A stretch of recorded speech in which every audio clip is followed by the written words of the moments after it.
శ్రీమాత్రే నమః. శ్రీ గురుభ్యో నమః. హ్మ్.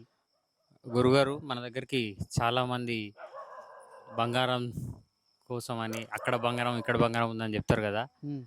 అట్లా చేయడం కరెక్టేనా? వాళ్ళు చూపించుకోవడం కరెక్టేనా? ఒకవేళ ఉంటే తీసుకోవడం కరెక్టేనా? దానివల్ల ఏమైతది? కాంతా కనకంలోకి ఒక సూత్రం ఉన్నది. కాంతా కనకంలోకి ఒక సూత్రం ఏమున్నదంటే, కాంత అంటే స్త్రీ, కనకం అంటే బంగారు. తనకు తానుగా వచ్చిన స్త్రీ వలన తనకు తాను కోరి నీ బలమునకు, నీ అందమునకు, నీ ప్రతాపమునకు, నీ సంపదకు ఆకర్షితురాలై తనకు తానుగా కోరి నీ దగ్గరకొస్తే 100లో 1% అవుననవచ్చునట.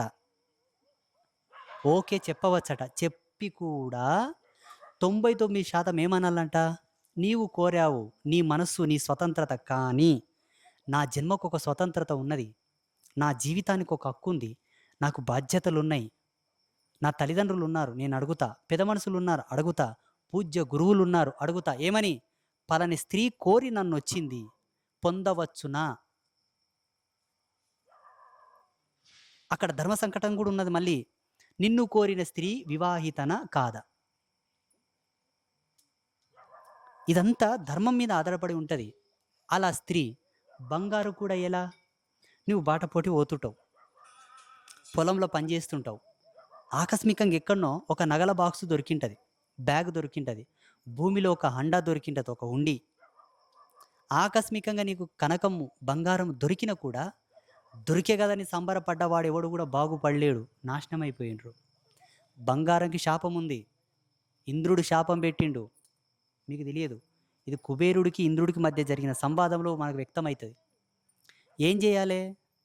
మాలాంటి ధర్మవేత్తలనో లేకపోతే తెలిసిన పెద్దలనో, అయ్యా నాకు ఓ తులం దొరికింది, ఓ మాసం దొరికింది, లేదా ఒక పెద్ద హండ దొరికింది. ఎట్లా? బంగారమునకు శుద్ధి అనే ఒక ధర్మం ఉన్నది. దాని మీద ఉన్న దోషాన్ని పోగొట్టే ప్రక్రియ. అదంతా చేసి బలిహరణం, శాంతి పూజ అన్ని శుద్ధులు చేసిన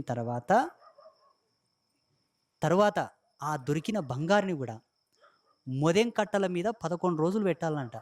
తర్వాత దాన్ని అమ్ముకుంటావా, మెయినేసుకొని తిరుగుతావా, ఇండ్లు కట్టుకుంటావా, ఏం చేస్తావా అది నీ ఇష్టం తప్ప, సునాయాసంగా దొరికిన బంగారుని కూడా అనుభవించే హక్కు యజమానికి లేదు.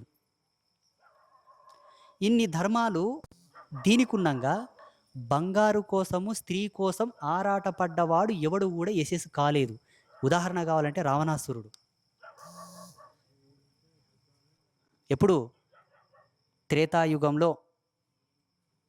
ధర్మం సుస్థిరమైన స్థానంలో ఉన్నప్పుడే వాడు సుఖపడలేదు. ఆడపిల్లను కోరి, స్త్రీని కోరి. ద్వాపర యుగంలో దుర్యోధనుడు అదే చేసిండు. ఇంకా బంగారు కోరి, బంగారు మీద ఆశతోటి చనిపోయిన వాళ్ళు ఎవరున్నారయ్యా అంటే, రామారావు గారు 3 సినిమాలు చూసి తీసిండు. కావాలంటే చూడండి. నాగేశ్వరరావు 2 సినిమాలు వచ్చినాయి. ఎన్నో సినిమాలు ఉన్నాయి. బంగారు వేట లోపల ప్రాణాలు కోల్పోయిన వాళ్ళు.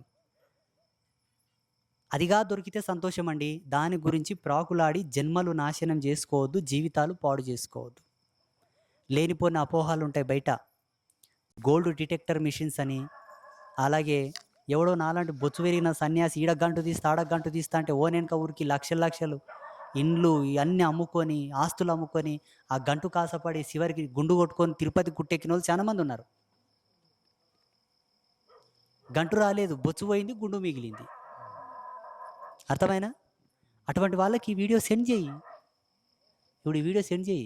ఓకే. అర్థమవుతుందా? ఊరకే బంగారు దొరికేట్లాకుంటే, ఊరకి ఏడంటే బంగారు దొరికేట్లాకుంటే, గట్ల పోటీ, పొలాల పోటీ, అక్కడిక్కడ బంగారు దొరికేట్లాకుంటే, గవర్నమెంట్ దాని మీద పేటెంట్స్ తీసుకొని ఏడ పడితే ఆడ మిషన్లు పెట్టి తోవులో తోగుతుండే బంగారుని. అర్థమవుతుందా? అది నేనేమంటే, బంగారం నమ్ముకున్నోడు బైరాగి కాక తప్పదు. యోగి వేమన చెప్పిన మాట. కాంతను కోరినవాడు, కాంత సుఖమును కోరినవాడు కడపాటికి కాటిపాలు గాక తప్పదు. వేమన చెప్పిన మాట. నేను నిన్నగాక మొన్నొచ్చినోన్ని. నాకేం వేదాంతం తెలియదు, సిద్ధాంతం తెలియదు. పెద్దలు చెప్పిన మాట చెప్తున్నా. తర్వాత మీ ఇష్టం. మీరు కూడా పోయినరేమో బంగారు గురించి అడిగిన అన్నీ అడిగినరా? ఒక మాట చెప్పు వాళ్ళకు. తొవ్వి తొవ్వి తొవ్వి తొవ్వి తొవ్వి నీ జీవితం నాశనం కావాలంటే తొవ్వుకో. దానికి దాతు లేదు, పిరాది లేదు. మళ్ళా టైంపాస్ కోసం తిరుగుతుంటే తిరుగు. పని పాట లేకుండా పేయి బలిసి తిరుగుతుంటే తిరుగు. అది దొరుకుతుందో దొరకదో దానికి గ్యారంటీ లేదు. దొరికినా దానివల్ల నువ్వు సుఖపడతావన్న గ్యారంటీ కూడా లేదని చెప్పు. కష్టే ఫలి. కష్టంతోనొచ్చిందే పేయికంటుతది, ఎముకకంటుతది, రోగం రొట్ర రాకుండా, నొప్పులు రాకుండా బతుకుతాం.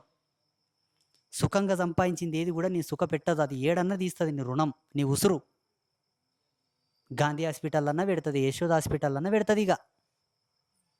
చూసుకో బాగా. అర్థమైనా? హ్మ్.